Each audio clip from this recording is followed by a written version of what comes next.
Man, I wasn't smiling a couple of seconds ago, but now that I realize we are into our episode 90, 90 days in a row of Ask Jay, I got to be instantly excited.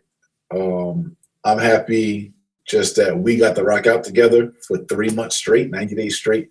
I'm happy that this is happening on today, which is Dr. Martin Luther King Day, his day of service that we're honoring Dr. King.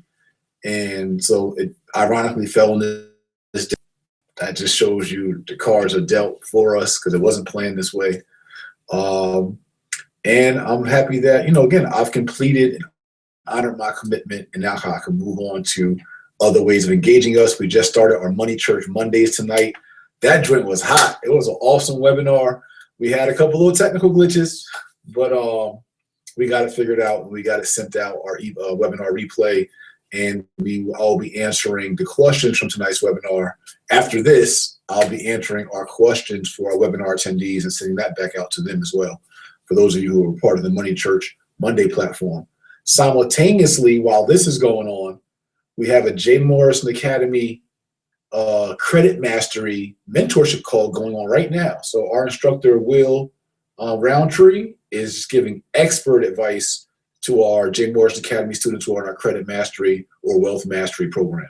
And just hearing some of the tips he's talking about of how you can put your kids, your children, on your account as authorized users and to build your kids' credit early. And just heard him talking about how to pay down debt or not pay it down versus delinquencies and reporting it. And I'm pumped that on a day where we're honoring Dr. Martin Luther King, who is not as widely known as he should be for his poor people's campaign and how he advocated for the economic development of poor people and of African people in America, that me and my seat as an activist and as a leader, that I stand for building Black wealth and bridging the wealth gap.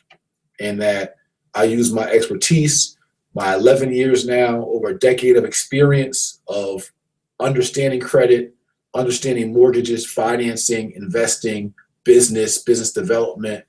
I'm using all these things to help build our community. Everything from our corner classes to our online classes to my real estate, inmate the real estate program inside the prisons, to our Day Ask Jay platform. I'm doing a dope wealth workshop all-star weekend in Toronto, how ballers build wealth. And so, this just worked, man. We getting it in. I want to make a special shout out to my brother, the King, Hannibal, for just shouting me out yesterday. He said yesterday's episode was kind of dark, and he actually sent me, just took the time out of his own schedule to send me some suggestions for studio equipment. And I do have studio lighting, as you see. I don't use it that often just because there's some things I want to perfect with it and just, whatever. But that motivated me to say, you know what? The fact that King actually recognized that, I didn't even know he watched the platform. That was, just saying, you never know who's watching. It just made me say, especially for our last episode, let me make sure that I got it nice and clear HD for us. And that we always provide our best. So, for me, I apologize, guys, just if my quality in this platform hasn't always been there. We talked about it earlier. I always do want to bring my best, put my best foot forward. We believe in being great, being perfect, or perfect as we can be. So, this platform hasn't always been about the best production. I said that in the beginning, but nevertheless, I still want to give you all my best. But it has been about giving, being consistent and giving expert advice and inspiration and education to us. So for our last one, though, again, I'm just hype and pumped. I guess my motivational message to the day is, I gotta say, I was reading a bunch and posting a bunch about Dr. Martin Luther King Jr. And I mean, it's not different from many of our other messages, but I do really believe in being extraordinary and living a legendary life and living a life of service. I think that's what we need to talk about today, is just really serving others And I think as a culture, as humans, one, the human race bigger than everything, and then especially us here in America as Americans and as Black Americans, if we get more into service and serving others, and that be the cool. Like I seen Tyrese went on a rant on Instagram talking about that a little bit, just how like we make everything else so cool, how much bread you got, what kind of clothes you got, what kind of car you got, everything else, but like not how you actually serve the people that actually are supporting you. Like entertainers, we pay entertainers, whether it be comics, comedians, actors, rappers, singers. We're the reason they're rich. The general public is the reason they're rich. But then they just say, hey, look what I got. I'm gonna stun on you. Like Floyd Mayweather wouldn't even be as rich as he wouldn't be rich if people didn't patronize and pay for those fight tickets and pay-per-view tickets. It's like you stunt on the people that actually got you to where you're at. And we like be like in awe, like, wow, look at how rich and great they are. Man, you made them that rich and great. Like it's your dollars that did that. It's your support that did that. And that's why, you know, for all support you all give me, I'm always gonna stay humble. Like, you know, it's just as speakers, as authors, as educators, as experts, as entertainers, like it's the people that actually, as pastors, like, you know what I'm saying? It's the people that are supporting you. So I think it's important that we remain humble. We look at people like Dr. Martin Luther King Jr. He didn't die a wealthy man in regards to financial terms, but he died very wealthy in regards to his legacy. But he could have died a lot richer. And his family could have been taken care of way better. Not saying they weren't to some degree, but you know what I mean? So I just think it's important that we who are in the space of leadership, activism, being experts, entertainers, authors, educators, whatever space you're in, if you're in the forefront, it's important you stay humble and you remember service, man. Service is important, like serving the people, like giving a piece of you to the people, like get off of your you shit, thinking that it's you that is so great and people should be bowing down and serving you. And it's not about that, man. It's really not. And I think it's just, I know this from experience. Money gets to people's head. And I understand. I call it one of my queens, right? That, you know, I would say one of my homegirls, one of my queens, one of my queen friends, Cynthia Rivera, would always say to me when I was, you know, doing my thing, I wasn't in a mindset of service. I wasn't as mature. I wasn't as evolved in that sense. And I used to be feeling myself. And she used to say, yo, you on your magic carpet. Like I would literally be moving around like I'm on a magic carpet. Like y'all can't touch me. Like I'm greater than freaking life. And, you know, I came from the bottom, went through prison, went through the streets, and became a millionaire in real estate. And who the hell could tell me anything? Like y'all can't tell me nothing. Ain't none of y'all better than me. And that was my mentality and my attitude. And it was, you know, I had to get humbled and knocked out of that. But I'm saying I get it. Like I get what a couple million could do to your ego, let alone hundreds of millions. But I think it's even more extraordinary to make that kind of money and not let it affect your ego and be a person of service and of humility and you know what I'm saying? Like and be in tune with the people and not feel above people just because your bread is up. Because as fast as your bread got up, it can get down. Like there's no one that rich that can't go broke. Like life happens, things happen. And even if you don't go broke, look at Steve Jobs, had all that money, but still couldn't pay for his health. So no one should be that egotistical to understand, think that they're greater than our creator and a purpose our creator has for us. Like for real. No one's that, nobody. And that's what just keeps me balanced and humble. Like, yo, I get it. You know what I mean? And it's something large out here for us. So let's hop into our last 5 questions of Ask Jay of our 90-day run. And so shout out to the king, Brandon J. Wigley, Vice President of Operations for J. Morrison Real Estate Partners. You all are sellers. If you got a property you want to sell fast, or if you're a wholesaler who wants a joint venture, or if you're a buyer or an investor who wants to get on our investors list, or you got a property for us, or one, you know, anything in that line, or you want to get private coaching with me, you want a day with me, you want me to sit in your crib or at a restaurant or in an office with you and build with you for hours, or one on my team, or you want to Skype with me or any of that stuff, visit jmrepartners.com, jmrepartners.com. That's JM Rep. and we'll be happy to serve you. So our first question is from one of our most faithful followers, YouTube subscribers, a queen that I actually just got her email and phone number today from my YMC team. I'm going to actually be inviting her into my YMC organization to be on my board. I feel her spirit and her passion for our people.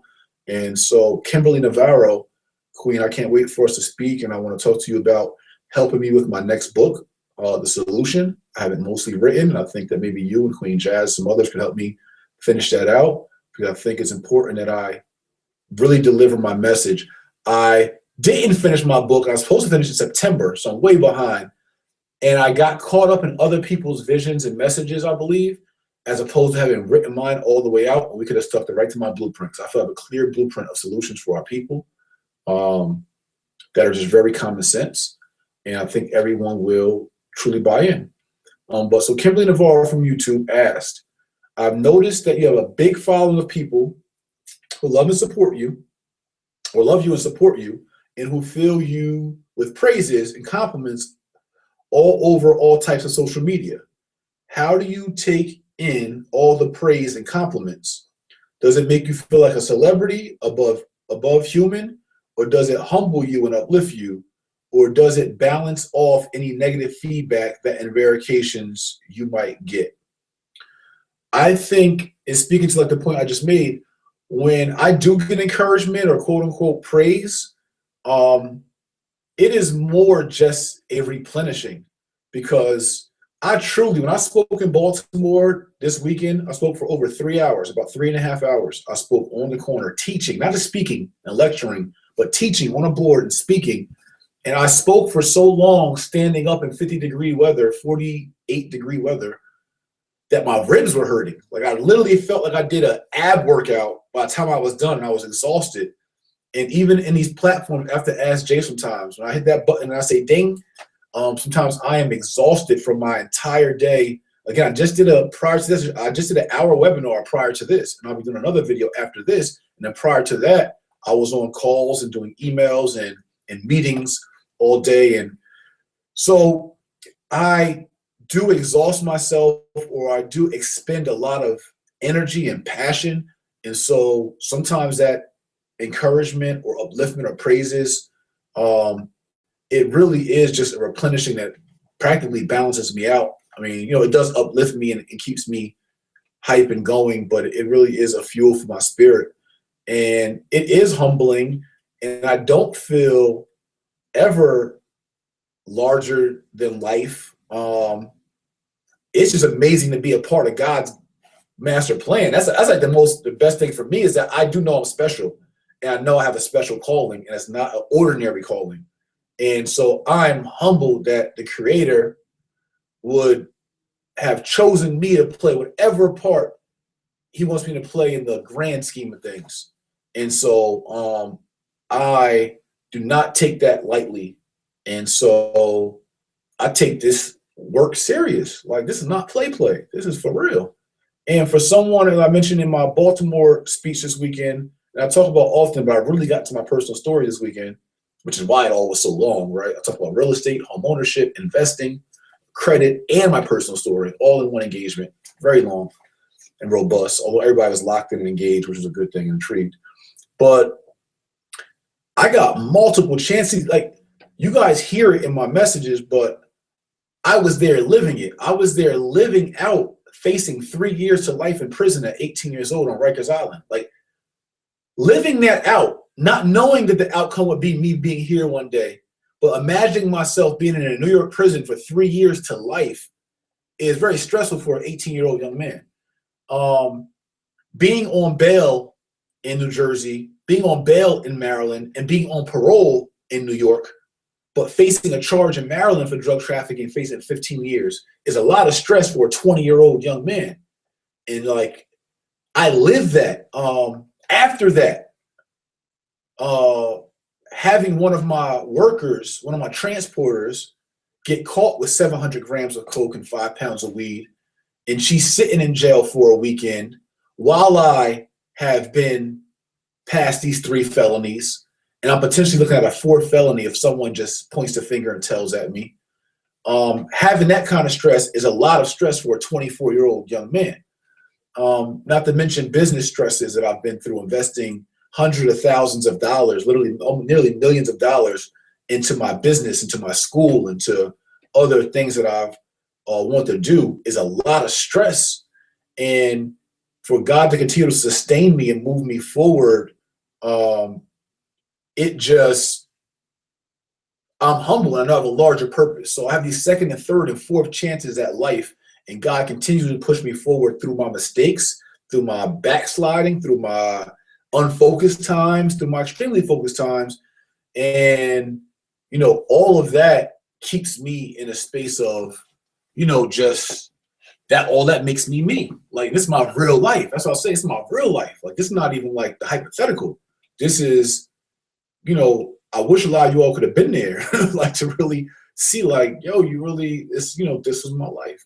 And so maneuvering through the streets of Brooklyn and Baltimore and Lincoln, Nebraska and Newark, New Jersey, you know, hustling and gun carrying and taking trips to see my connect in Yonkers and Broadway and Harlem and, you know, Washington Heights and flying and taking first class trains and all that kind of stuff, delivering work throughout the country.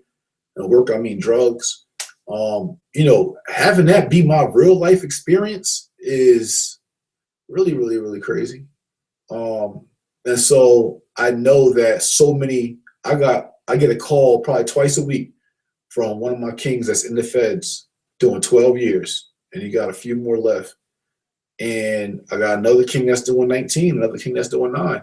And I check up on their families, and that's real for me. Like, I could have been the person doing the 12, the 15, and 19 years, the life in prison. Like, that could have been me, and I'm just calling home. I'm just a body behind the wall while people are living their real life every day, while cell phones are being advanced and new clothes are coming out and webinars and all these little new things that the people behind the walls have no idea are even going on. The world is stopped outside of what they see in the day room on TV. Like, I mean, so I mean, there's people that have been locked up the whole, Kobe Bryant's whole entire career, about to retire. Like, and my life just could have been different. And I'm just thankful that God spared me, man. Like, it would have been, jail's depressing. That's all y'all understand. Like, I did 2.5 years in prison. Like, it's not what the rap songs make it. This shit is real. And I'm just so thankful, so very, very, very thankful that I could be here and be free and be healthy and, you know, have any level of success or influence. That is just so precious to me. Like, I really could have just been, you know, it could have been a whole different life for me, a whole different life experience. And I think about every meal I get to eat, every steak, every piece of ribs, every spinach, I want to, like, those little small luxuries, man. There's people that are eating scrapple in a prison or tuna fish and noodles tonight with honey and mayonnaise in it. Like, that was me, and that could have been me consistently if I had not made changes, or I really had God not spared me, because it took me a while to make changes. I mean, I didn't smarten up for years. And so I'm humbled that I'm spared and given this opportunity to do something more productive in my life. So all the praises just are support for me. All the encouragement is just support for me. I do not see myself being able to be big-headed or whatever the case is. If you see me be confident or cocky, it is on behalf of our people and on behalf of God and on behalf of standing up for us and just riding out for the larger good, which is building better Black communities, bridging this wealth gap, bridging this social gap, bridging this political gap. And that's all I want to be confident and boisterous and boisterous about. Like, and I encourage and I hope and I pray that other people with bigger influence than I can step up and wake the hell up and see is much larger than themselves. Man, how many belts or how many rings or how many millions they have is so much bigger than that. And, you know, maybe everybody have their day to be humbled. Maybe they won't. I mean, God has a call for each individual. So I'll leave that up to him. So our next question from YouTube is from Blue Mazepin, something like that. Blue Mazepin. Will you be in Chicago this weekend? Do you see strategy in buying up vacant lots and holding them for future sale or development? There are lots of empty lots in Chicago. Yes, I'll be in Chicago this weekend. I have not yet identified what event I will do. I'm thinking about a private round table or some kind of dinner maybe, or maybe even a gathering in my hotel lobby. I'm not sure yet, but I will be in Chicago this weekend. I'll be posting something about that. I need to work on that. And yes, there is value in buying up vacant lots.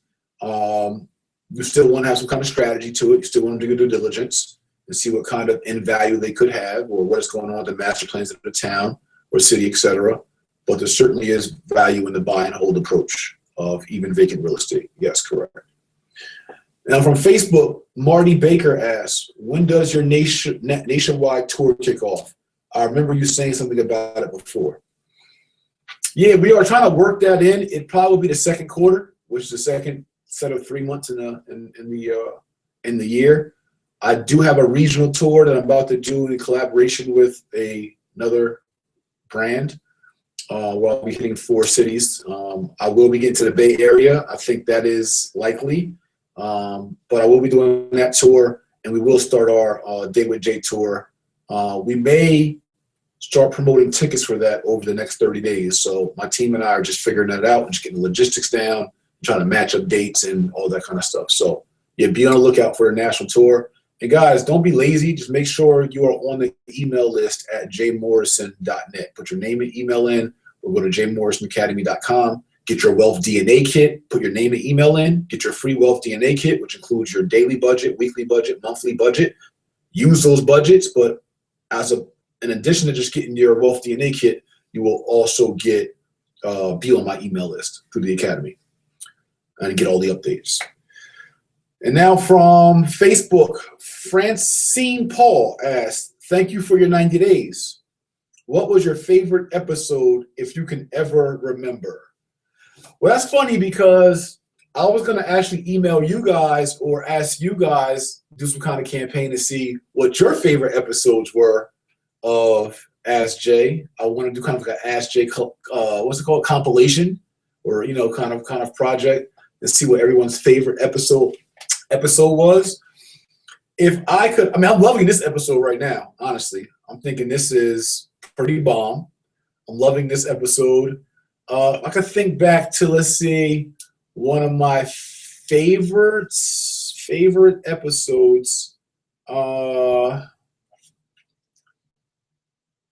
like the ones that I did with my daughter. Both my daughters. I did one with my younger daughter, London J, and I did one with my daughter, Anna, in Virginia one time. I think that was pretty cool. I have to say that was my favorite. Being with my daughter on the pier in Norfolk, Virginia, and allowing my 16-year-old to see me in action and be a part of the platform and ask questions. I thought that was pretty cool. So I'd have to vote for that one. That's my baby. And then our last question of the 90 days of Ask Jay, I hope Brandon put some thought into this, right? I don't read these questions, but this is the last question of 90 days of Ask Jay. This is history right here. So our last question of our 90 days, that's 5 questions times 90. That's what Chris from our YMC down in Memphis, Tennessee, he said, Jay, he said, King, that's 5 questions times 90 days is 450 questions. 450 questions that you answered from the people, giving back to the people. He was like, yo, that's why I rock with you. Like, salute. So we gave 450 free questions of advice and entertainment and personal information and everything else. And our last one is from Imari Smith from Facebook. You got the last question of Ask Jay ever. I don't think I'm reading up. Ask, what are your thoughts on the Flint, Michigan crisis? It's a great question. It's a great question. It's very current. It speaks to our social issues. So Flint, Michigan, I believe, is a town that's 60% Black or majority Black, African American, New African. And they have been giving for the last couple of years, I believe, been drinking water, and their bathing water has had lead in it. And I think even the way it was handled by the governor and et cetera, just speaks to the level of irresponsibility and a level of non-concern and inequality that still exists. I seen Puff Daddy post something about it, right? Diddy posted something, and somebody in his comments. With people, people say whatever the hell they want. Like, people just like to get attention in comments, right? I know many of you just comment stupid things sometimes. Not many of you, a couple of you comment just things out of the norm just so you can get attention, whatever, right? But someone did say, that's playing the race card too much. And it's funny because I never hear anyone talk about another community playing the race card or playing a race card when they are being affected. So the card is only being played because it's dealt. Like, if the card wasn't in our hand, we couldn't play it. But the only reason why we can play it is because the card is constantly in our hand. And I think that, Flint, Michigan and not only is it race though, it's also an economic card. If those people it wasn't a majority poor community, right? Because I believe the same thing could have happened in a poor white community. Because in this country, they don't respect those who live below the poverty line much. But then to be poor and black, I think is really the double whammy. And I think that, it's time that all these things are going to continue to happen until the masses of people wake up. And you don't wake up, most of us, until it hits home. So it's like, you don't care until you find out that your community or your grandma or your nephew been drinking lead water all this time. Or you don't care until it's your cousin Sandra Bland that gets accidentally murdered in a jail cell and they cover it up, which is probably what happened with Sandra Bland. Or you don't care until it's your cousin Freddie that was just going down the street and cops ran down on him and they end up lifting his leg and breaking his spine. Right? That's when you care. Like, you really don't care enough to most of you until it really hits home personally. Then you want to cry, you want to protest, you want to quit your job, and then you want to represent the red, black, and the green, or equal rights, and understand that you are African in America and that things are different for us and we need to unite and rally together. So I just think it's time that we wake up, but I think we're going to need more and more injustice. We've seen it. We've seen the militarization of our police forces. I mean, they're in Chicago now, and we're in Missouri and Baltimore with army tanks and big old bulky vests and all. Like, this is crazy. And this is not new. This has been our life here, like our life, our generation before, and before, and before that, and before that, before that. To the very beginning, we got here off the slave ships stacked on top of each other like animals, because we were considered chattel property, not even human. So it's the real reality of the majority in being black in America. You can look at the minority of the black middle class and athletes and entertainers and those folks, so they make you look at this pretty picture like, oh, you know what? Hey, it's equal. But so that's what I think about Flint, Michigan. I think it's a representation of what goes on, unfortunately, with our people in our country. Lastly, I'm going to say, I'm going to be reaching out to the office of Bernie Sanders, who's running for a Democratic nominee to be president. I really was going to, and I still may, not vote at all, because there's no point in voting for any. I'm telling you, I watch politics. Like, I wake up to CNN, I go to bed to CNN and Fox. I watch all the channels. I read papers. Like, I like politics. I've liked politics for years now, and I watch it, and it's all one big game. No matter who's the face, Democrat or Republican, when you got a Hillary Clinton who received $600,000 from Goldman Sachs, but then says she's going to shut down Goldman Sachs, but she received $600,000 in speaker fees last year alone. The same company you said you're going to shut down, you took $600,000, over $500,000 of their money to speak, let alone private donations and super PACs and everything else. And I know I'm smart, and I know that they play in these games in politics, changing the faces, black, white, woman, whoever, and I don't really buy into any of it's not coming from here. they don't really want change. It's like I watched Hillary Clinton bash Barack Obama and call him all types of incompetent whatevers, and now I see her years later talk about how she's the biggest fan of Obama policies. No different than Trump flip-flopping. They all flip-flopping. One somebody else seems to be very consistent and very different and very radical revolutionary is Bernie Sanders. So I am leaning towards any kind of support from me going towards Bernie Sanders. And if you all, I haven't launched it yet, but I still will tell you about it because the site is almost done. You can go visit it now. If you go to blackteaparty.org, one of the biggest things and one of the main things I like to see any politician do in regards to courting the black vote or doing something substantial, more or less, not courting the black vote, excuse me for that. Anyone who wants to do something substantial for black people, one of the biggest things you can do for the African American community as a politician or elected official is to rally with us, the Black Tea Party, YMC, rally with us on ending and amending the 13th Amendment, ending the slavery exception.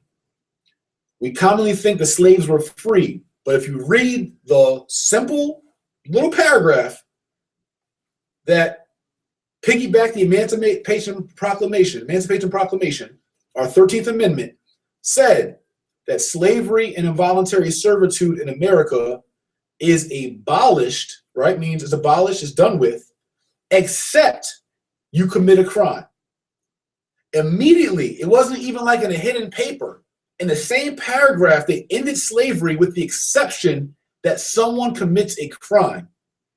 And immediately, the same year, in 1865, that was written, in that same year, they created what they call the Black Codes and vagrancy tactics and vagrancy laws, which were laws that made it illegal to be homeless. So when they let 4 million enslaved Africans go, at the same time they let them go for plantations, they made it illegal to be homeless at the same time. So, hey, you can go for the plantation, but if you're homeless, it's illegal. And now we can lock you up and enslave you through our convict leasing system because the law says slavery is abolished except you commit a crime. Being homeless, a crime, we can lock you up and enslave you. They made it illegal to not have a job. So now you don't have a job. Hey, black person, you ain't got a job? Too bad, it's a crime. Back to the plantation.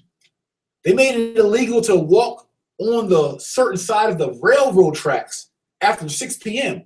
Black person walking on the wrong side of tracks, illegal, back to the plantation.